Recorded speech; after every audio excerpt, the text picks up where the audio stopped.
Welcome to this week's edition of Freedom and Prosperity Radio, the weekly radio news magazine that we put together at the Virginia Institute for Public Policy for your awareness so that you run into folks and have conversations and you have data points, and we hope to direct you to people who are working very hard inside many of these issues through the General Assembly and beyond. Our first guest this week is a senior fellow on state and local taxes with the Thomas Jefferson Institute for Public Policy.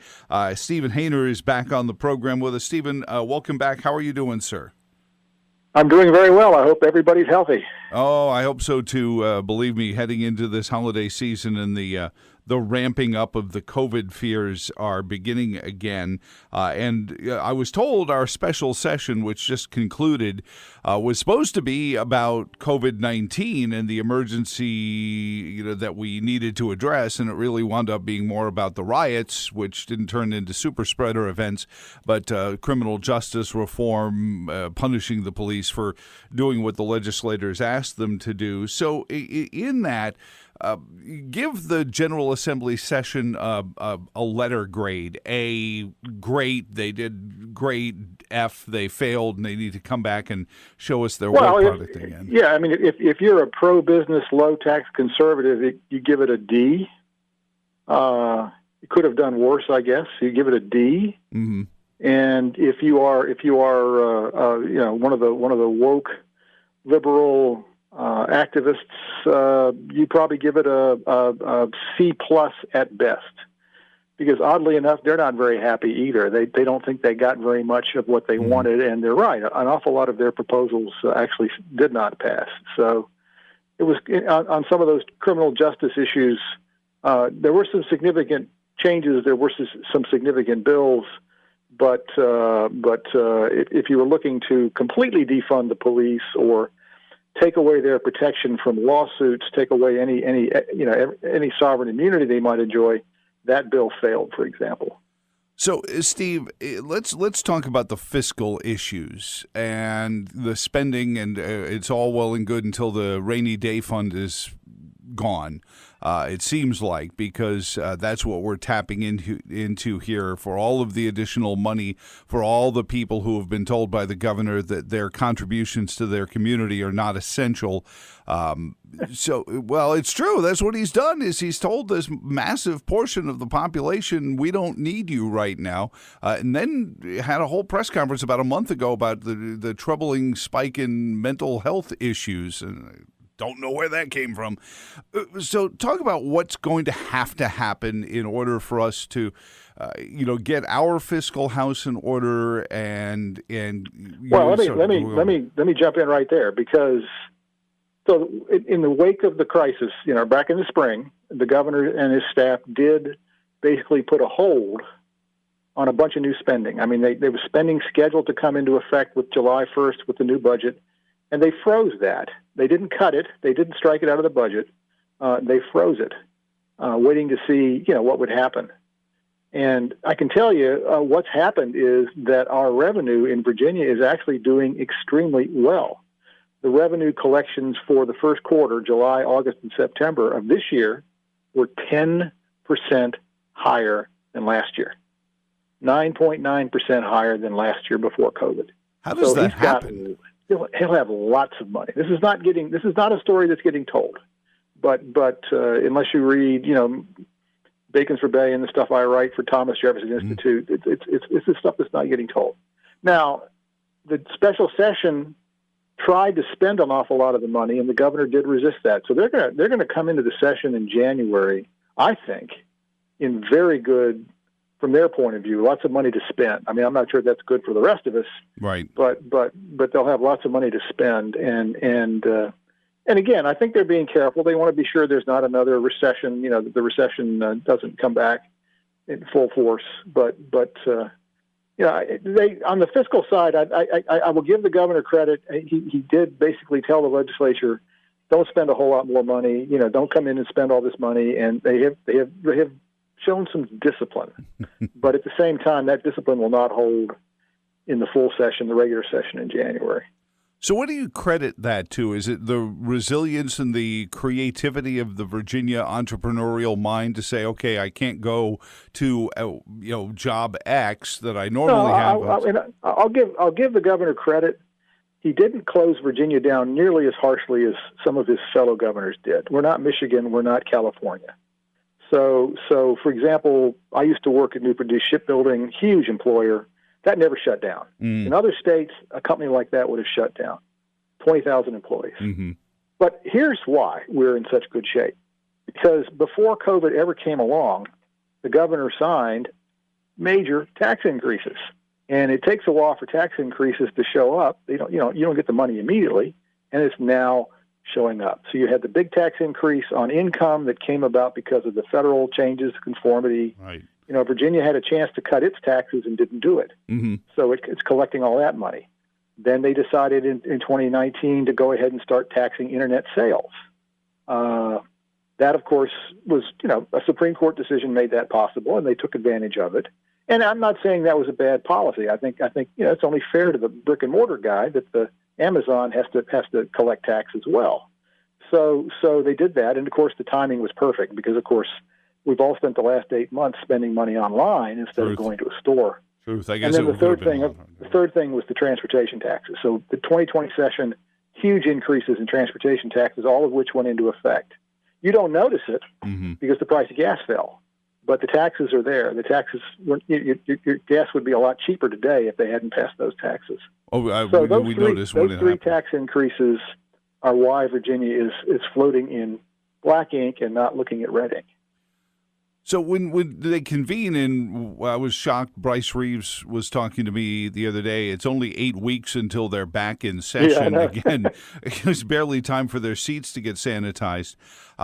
What do you think some of the big agenda points are going to be? Because it's a House election year, the demagoguery and the campaigning from the floor generally ramps up to a particular level. It's also a gubernatorial election year, so you'll have folks like Justin Fairfax trying to make their bones and trying to survive in a world where Terry McAuliffe keeps swimming around the outside of the boat.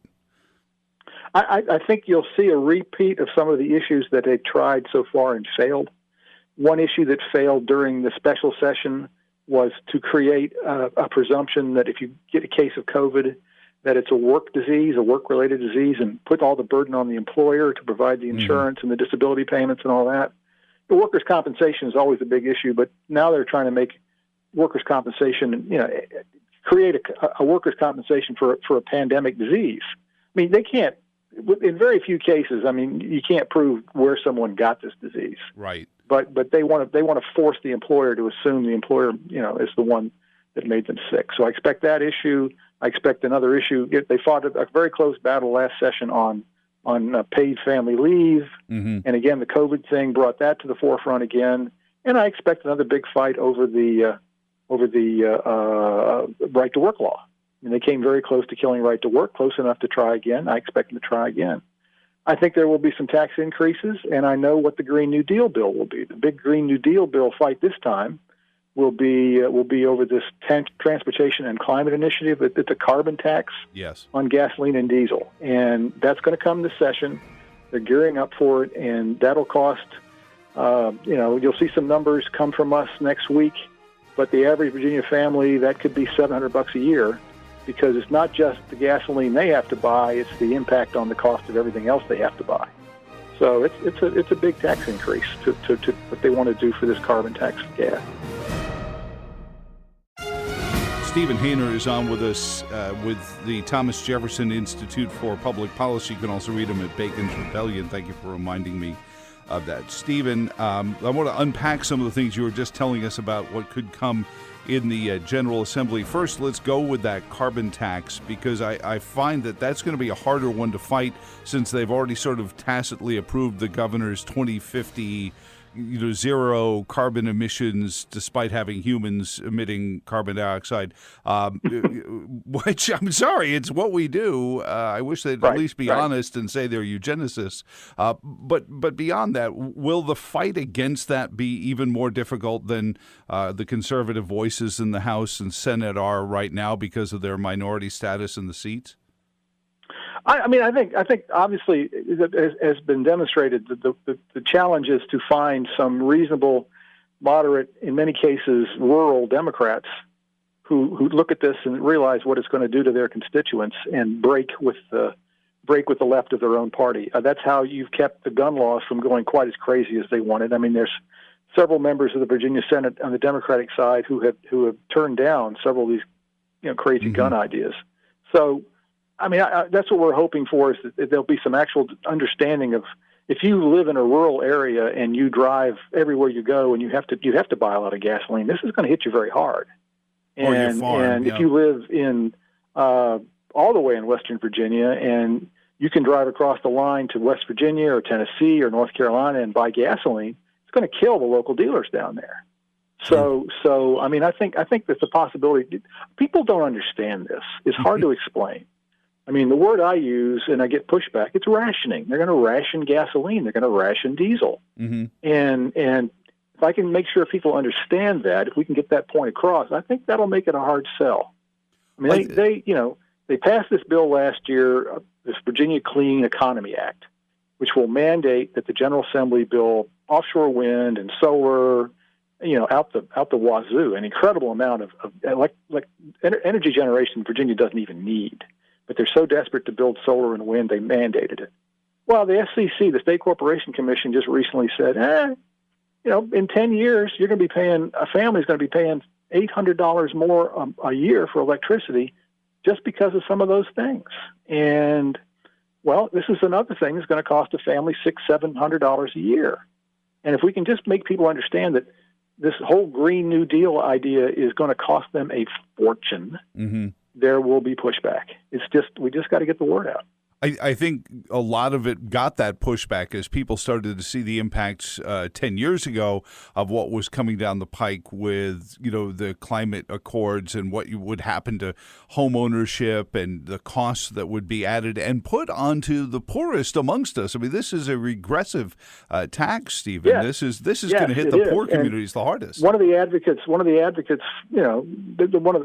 the poor is, I need to get the quote pinned down, and I don't want to name her because I'll get the name wrong.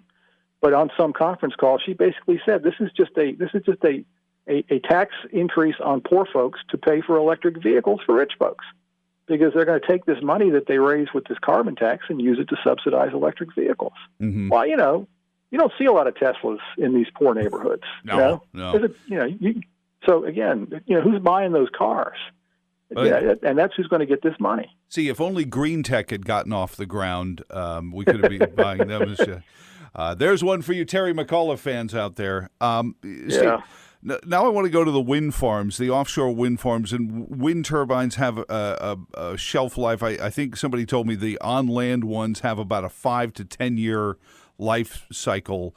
These offshore ones have to be even harder to maintain and more likely to need to be replaced before the next governor's voted on. I know that's not the information. The information I have is 25 years. Oh, okay. Which still, in terms of electricity, is not a very long time. Keep in mind that we've had the nuclear plants now for more than 50 years, and some of the coal plants are that old. So if we get 25 years out of the wind turbines, that's a pretty good stretch. But that's all you're going to get. That's probably 25 years. Because again, as I mentioned, I worked for the shipyard. I worked in the shipbuilding industry. The ocean is a very harsh environment on anything made out of metal. Truth. So you have a flair for understatement, Stephen. Talk about the economic impact to businesses, because generally the populists, Democrats and Republicans, will go out there and point at a business and say, that's where we're going to get the tax money. It's all going to come from you. What's the old expression? Don't tax you, don't tax me, tax the other guy behind the tree. And they'll somehow vilify business, as they did with the internet sales tax and things like that, to say, we'll get the tax money from business. But that's just passed along to us as well. It is indeed. You can't tax a business. Business. You hit a business with a tax. The money either comes out of the employee's pocket, or the boss's pocket, or the shareholder's pocket, or they pass it on to the consumer. And usually, their choice is to pass it on to the consumer. So, the thing about what they're doing with electricity is that's what's so genius about it. I got to give them points because they are doing a lot of things with your electric bill that frankly are taxes. They are forcing you to pay for things you wouldn't pay for through your electric bill, but you can't find it. You'll never see it because you just get your electric bill and you pay it every month. You don't read the fine print. And no one's out there writing every month about, hey, wait a minute, they just added this to your electric bill. They just added that to your electric bill. Surcharges. But the day will come when less than half your bill is for electricity. And it is there, but like you said, it's fine print. It's on the back of the document. It's nowhere near where most people would be looking for information. You're going to be paying for a new program they've invented. They didn't invent it here, but this is new to Virginia, where a certain percentage of your bill will be used to pay bills for people who've fallen behind. That came out of this special session. The special session said, hey, well, the electric company is losing $100 million, $200 million because people can't pay in the pandemic. Let's just pass that cost on to people who can pay and add another 25 cents a month onto their bill and pay for it that way. There's another addition coming to your bill that says these poor folks, we can't ask them to pay more than 10% of their income for electricity. If their electric bill is over 10% of their income, we'll subsidize that. Guess where the money comes from? It's going to come off your bill. There's money in there for energy efficiency programs. There's money in there to weatherize people's houses. I mean, there's money in there to bury underground tap lines into Dick Saslaw's neighborhoods because he likes to get reelected with having gotten their lines buried. The amount you're actually paying to produce and distribute electricity continues to shrink. And you mentioned these fees for people who can't afford to pay, and Dominion goes along with this just happily, and Appalachian Power goes along with happily because they get to be the monopoly on the electric distribution anyway. Yeah, they are a monopoly, and not only a monopoly, but state law basically guarantees them a profit. So, when they build a wind farm, they get their profit based on the capital expense. So if they build $1 billion gas plant, their profit is 9 or 10% on $1 billion. If they build a $10 billion offshore wind, do the math. Which one are they going to build? They're going to build the $10 billion offshore wind and make 10 times as much profit. That's what they want to do. That's their motivation. That's basically the way the system is designed. Stephen Hainer is on with us. He's with the Thomas Jefferson Institute for Public Policy this week on Freedom and Prosperity Radio. And you had mentioned the liability issue as to whether, getting COVID-19 is a workforce injury and therefore the employer is responsible for it. But we also saw the business community be turned by the short and curlies of their permit structure into the police squad as well, because they have to call the Thomas Jefferson Health District or the Virginia Department of Health, who I'm sure have hired the ABC police to enforce their health laws. So we've really been turned into George Orwell's fever dream, where our business owners have to call the health department police on each one of us on top of their own employees being liable. Well, and outside of what the General Assembly is doing, there's a regulatory process underway. And they're creating a series of regulations that will apply to all employers about protecting their employees with punishments, with fines. There's an emergency reg in place, but now they're getting ready to vote to make it a permanent reg. It'll be a permanent regulation to protect every employee in every workplace from any kind of infectious disease, which has never been something you can control. It's not that easy. You can prevent somebody from breaking their leg. It's hard to prevent them from getting an infectious disease. So one of the big actions of the General Assembly was they did make it possible, if you violate a governor's executive order, to get a $500 fine. Before that, it was a Class 1 misdemeanor. You had to take them to court. You had to prosecute them. You had to make it. It was a big deal. And a Class 1 misdemeanor is a nasty penalty. $500, they figured we'll just hit five. They're going to be passing out $500 fines like candy, I suspect. Yeah, but at some point, there's going to be a database kept of how often somebody's fined, and when their permits come up and due again, that's all going to get drunk. If you are a restaurant, if you are a bar, if you are a retailer, and there's a series of complaints that have been found to be founded complaints, yes.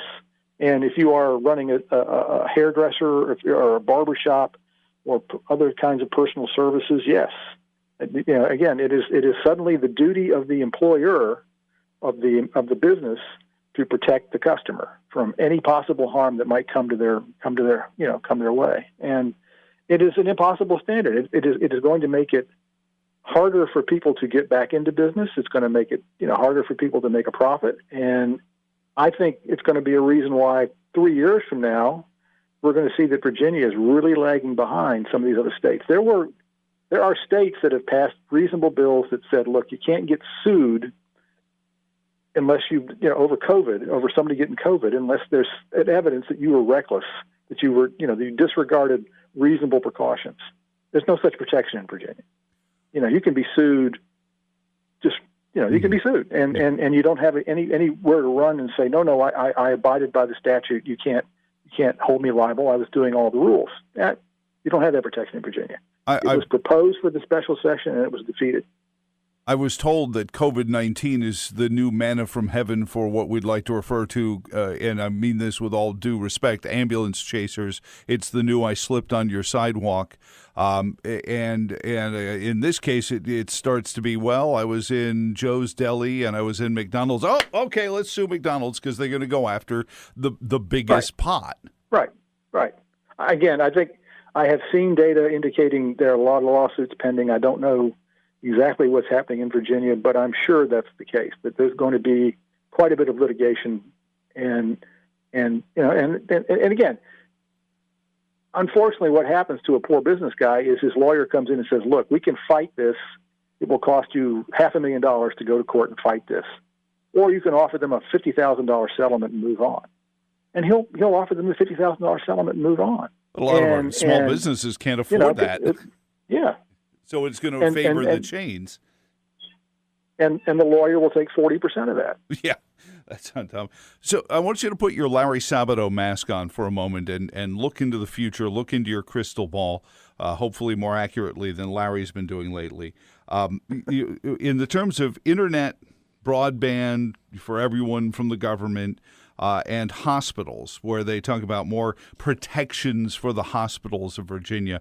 Are those going to be two big issues in the General Assembly election, or are they going to be saved for the campaigns? And what do you see as resolutions on either of them? Well, internet broadband has become. Well, I do think the COVID situation has demonstrated just how vital it is, and it's going to become treated. It's like a utility, and frankly, we probably need to have a discussion about treating it like the co-ops, and is there a way to fund them and create the networks the way the co-ops were created and funded? I think that's a possibility. Mm-hmm. The idea that you're going to tax somebody in Richmond to pay for a broadband system in Nelson County, that's going to be a harder sell. If you're a legislator representing those areas, obviously it's a high priority for you. And I do think there will be a lot of discussion of that the next governor's race, the next set of General Assembly races. Central Virginia I'm not sure what you're talking about with the hospitals.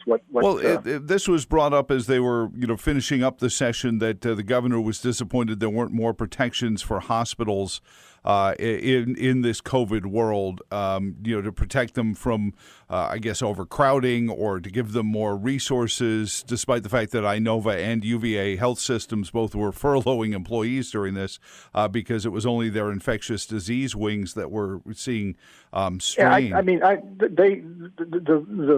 course, Virginia got this huge pot of federal money, and there's probably more coming. An awful lot of that went to the hospitals. So some of that discussion may predate all those dollars that were they call it the CARES Act, mm-hmm. that went to the hospitals. I'm not, I don't see a lot of people campaigning to do more for the hospitals. I don't see a lot of people campaigning to give them more subsidies. I think that'd be a pretty hard sell to the people right now. Mm-hmm. And frankly, if the governor issues another order that says the hospitals have to cut back on services, cut back on elective surgeries, that's when we'll know that this is getting bad again. Because the fact that he has not done that tells me that he doesn't see it being that bad right now. Stephen Hainer, you read his stuff at Bacon's Rebellion, but also Thomas Jefferson Institute. inst.org is how you spell it, inst.org. Thank you so much for your visit this week on Freedom and Prosperity Radio. Call anytime. It's a crazy place. It is, and I hope you have a great Thanksgiving if the governor allows us to get together with family. So. Lucky for us, the daughter and the grandkids are just a mile away, so we've been with them the whole time. We have not quarantined from them. So be careful; somebody will call Child Protective Services. But thanks again, Stephen. Have a great day. Bye-bye.